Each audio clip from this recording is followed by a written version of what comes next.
Live, local. This is Fox 12 Now. Everyone, I'm Greg Nibbler. This is Fox 12 Now. Thank you for joining us. We are following the breaking news that just happened here over the last hour of the announcement about an indictment in association with the deaths of 3 women in the Portland area from last year. I'm going to put up their picture here right now just so you can see who it is that we're talking about. That is Joanna Speaks, Bridget Leanne Webster, and Charity Lynn Perry. The charges that were filed were for murder, and the person who is being charged is right there. Jesse Lee Calhoun, 39, on murder charges for the deaths of those 3 women, again, who were found dead in the Portland area over this last year.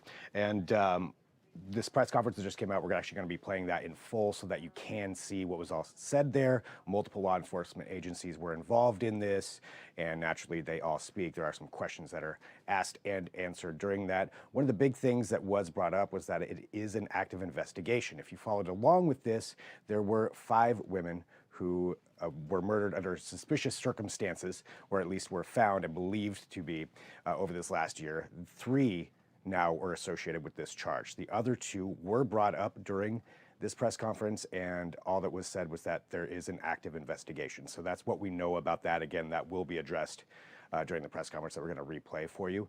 But that is where we're at right now. So let's go ahead and do this. We're going to play the press conference. We'll come back after that, and we'll recap some more information that we have, fill in any gaps that you have, and go from there.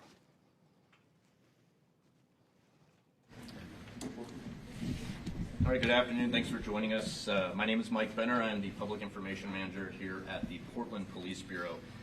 By now, you know that a grand jury has indicted Jesse Calhoun on murder and abuse of a corpse charges in connection to the deaths of Charity Perry, Bridget Webster, and Joanna Speaks. We have a number of speakers here this afternoon, including Multnomah County DA Mike Schmidt, as well as Portland Police Chief Bob Day and Sheriff Nicole Morrissey O'Donnell. Following their comments, we'll do some Q&A. I understand that you all probably have a lot of questions. I respect that, but I want to say that we still have a prosecution to come, and we will not jeopardize that. We want justice for these women and their families, some who are in the room today. With that, DA. Thank you, Mike. Today, my office announced a 6-count indictment charging Jesse Lee Calhoun for the murders of Charity Lynn Perry, Bridget Leanne Webster, and Joanna Speaks.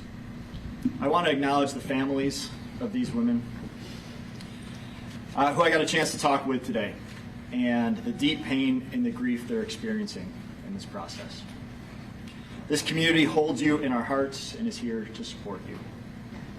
We're all here to offer our condolences and to share our commitment to bringing justice in these tragic murders. These cases are being led by 2 of my most seasoned homicide prosecutors, Senior Deputy District Attorneys Melissa Marrero, who's here with us today, and Senior Deputy District Attorney Todd Jackson.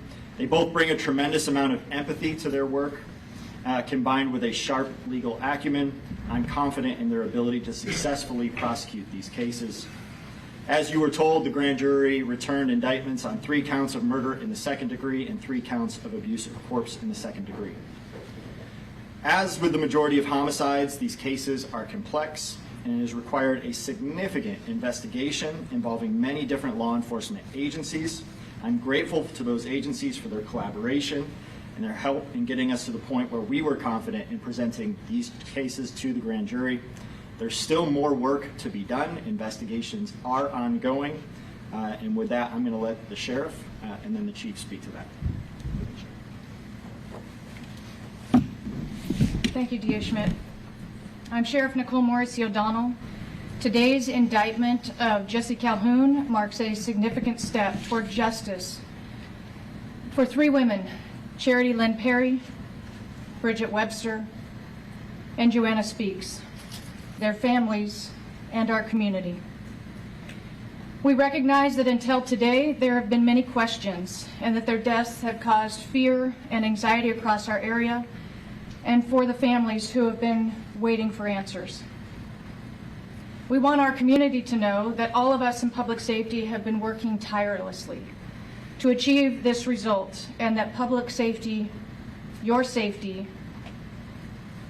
was and continues to be our highest priority.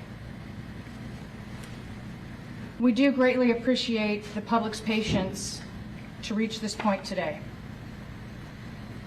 And to get to this point, the Multnomah County Sheriff's Office committed an extraordinary amount of resources. We assigned Sheriff's Office detectives to focus on these investigations. These detectives worked alongside the District Attorney's Office, the Portland Police Bureau, and many other law enforcement agencies to ensure the cases are thorough and complete. Understand that this work does not stop here. We remain committed to see these cases through to the end and holding accountable Jesse Calhoun to the fullest extent possible. Thank you.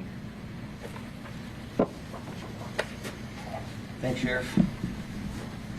Good afternoon.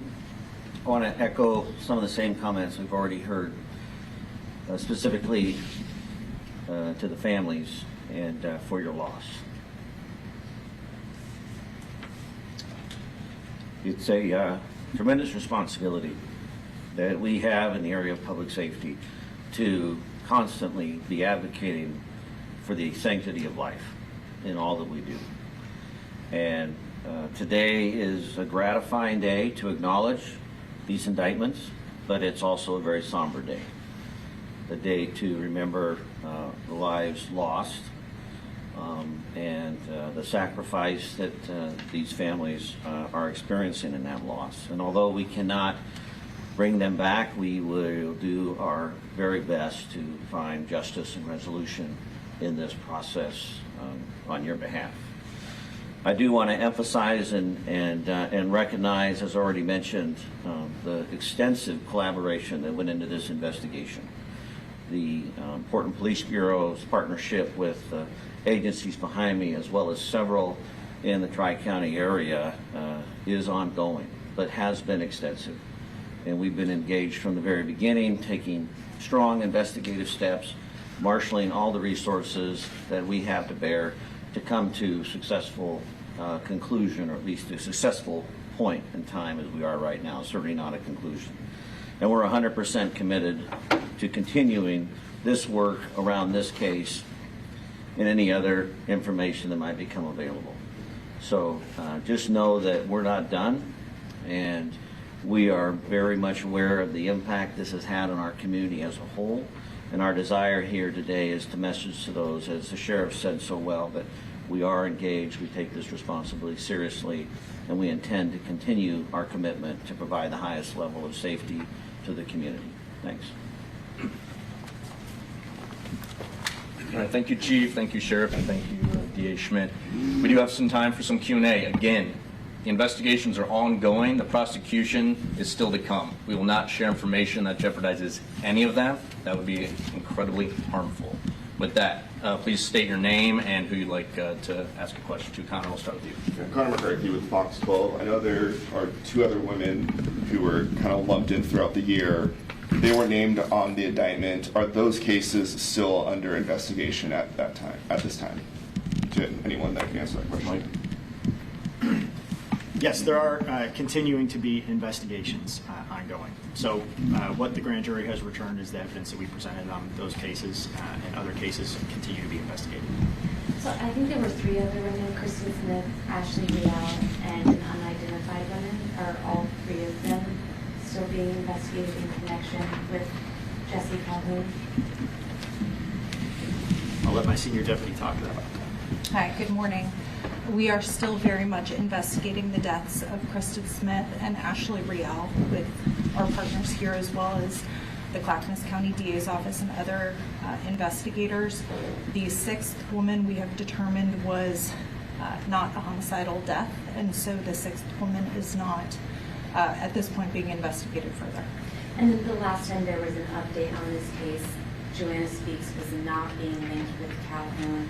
I know that you can't reveal too many details of this investigation, but can you share anything about why she was added to the people who were linked with this person? Evidence presented to the grand jury and evidence obtained by the investigators led us to that link and resulted in the indictment. So at this point, we do feel confident moving forward with charges involving Ms. Speaks and Mr. Calhoun and his involvement in her death. Can you speak to at all what connected the women to Mr. Calhoun, even generally without compromising the case? Unfortunately, given the nature of the ongoing investigation, I can't answer that question at this time. And do you anticipate any federal charges? I know one of the women, I think it was in Speaks, his body was found in Washington State. Do you expect any federal, kidnapping charges? I'm also not able to speak to that at this time. Ariel Salkwood, Coin 6. Did the jury consider any charges beyond murder and abuse of a corpse? And could there be more charges in the future? The grand jury indicted on all of the charges that they considered at the time.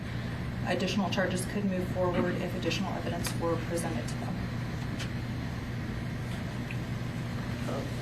Either for you or DA Schmidt, could you please address the timing of this indictment in light of the fact that it comes literally days before an election, also weeks before Calhoun was due to be released?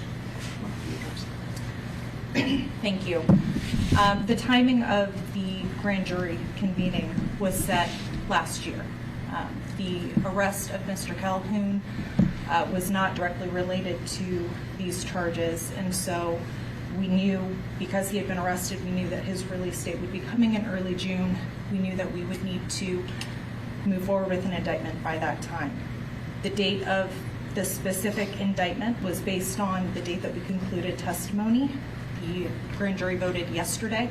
We met with the families and informed them of the decision, and then immediately released that here. From our perspective, the election had nothing to do with why we chose to do it at the time we did, or the speed at which the investigation went forward. The collection and development of evidence is what controlled that completely. I think all of our investigative partners would agree and would confirm that we had discussed a mid-May grand jury proceeding well before the election politics were raised as it related to this case. Was there any concern that he would potentially be released prior to an indictment? I'm not sure. Was there any concern that he might be released from the Department of Corrections prior to this indictment? We knew what his release date was, and so we knew the date that we had to move forward. Of course, we had to have a certain amount of evidence in order to be able to present that to the grand jury to ensure that we were able to charge him prior to that date. That the investigation into all of these cases is still very much ongoing. Just to be clear, once his sentence with DFC is finished, where does he go? Pardon? Where does he go once his DFC sentence is? We anticipate he'll be transported back to Multnomah County. So he's going to finish out the rest of his time in state, DOC, and then come back to Multnomah County? That I can't answer. Do you expect to prosecute these cases together as one? The grand jury returned a single indictment, so at this point, Mr. Calhoun will be charged on one charging document. A couple more questions if you have them. Can you speak to Calhoun's relationship with these women, how he knew them, any link and how they knew each other? Due to the nature of the ongoing investigation, unfortunately, I can't provide that information at this time. In looking at the charge of murder in the second degree, can you provide any explanation as far as what factors may have come into play in determining murder in the second degree versus murder in the first degree, those who don't have a general understanding of how the statutes are written? Sure, there are very specific requirements in order to get to an indictment of murder in the first degree, factual things that we have to be able to prove. The evidence that was presented to the grand jury at this point supports a murder in the second degree charge. Were we able to indict on murder in the first degree, we would have sought that. At this point, the investigations are ongoing. If something changes, that's a possibility, but we have to go with what the law says, and the grand jury has to vote on what the actual elements of the charge are. When is the arraignment set? We don't have a date yet. Are there any other people being investigated as a person of interest in this case? That I can't answer at this time. Can you say when you first got the inkling that he may have been responsible for one of the homicides or more? That I also can't answer at this time. Let's go, Melissa. Thank you. That's Melissa Marrero, Senior Deputy DA. That's Melissa Marrero.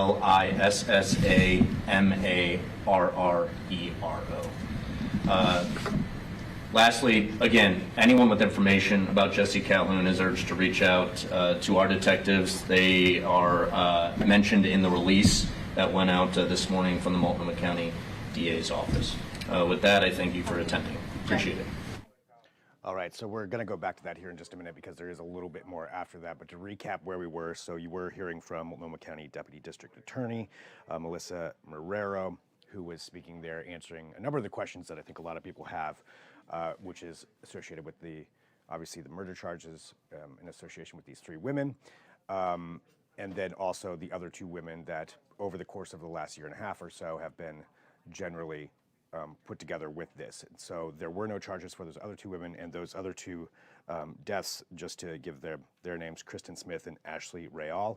So that was addressed during there. They did say that there's an active investigation going on, so we don't know if that's something that could be added on later. We just don't know right now, but we do know for these 3 women right here, Charity Lynn Perry, Bridget Leanne Webster, and Joanna Speaks. So they are the 3 who were found dead under suspicious circumstances in 2023. Now, murder charges for Jesse Lee Calhoun. So let's pull up him right here, just so you have an idea of who it is. So he's charged with 3 counts of murder in the 2nd degree and 3 counts of abuse of a corpse in the 2nd degree. He is currently in the Snake River Correctional Institute, and they did say that it sounds like eventually he's going to be transferred to Multnomah County, where he'll be facing these charges. So that's what we know so far on this, as we're obviously finding out a lot of information, a lot left on the table. It seems that, as they said over and over, an active investigation, a lot of things they couldn't reveal yet, but this is at least giving us a lot more information than we've had for quite a while. There is another part to this, though, at the press conference. After this part, we did hear from 2 of the victims' family members who did speak, and so I want to go ahead and play that right now for you.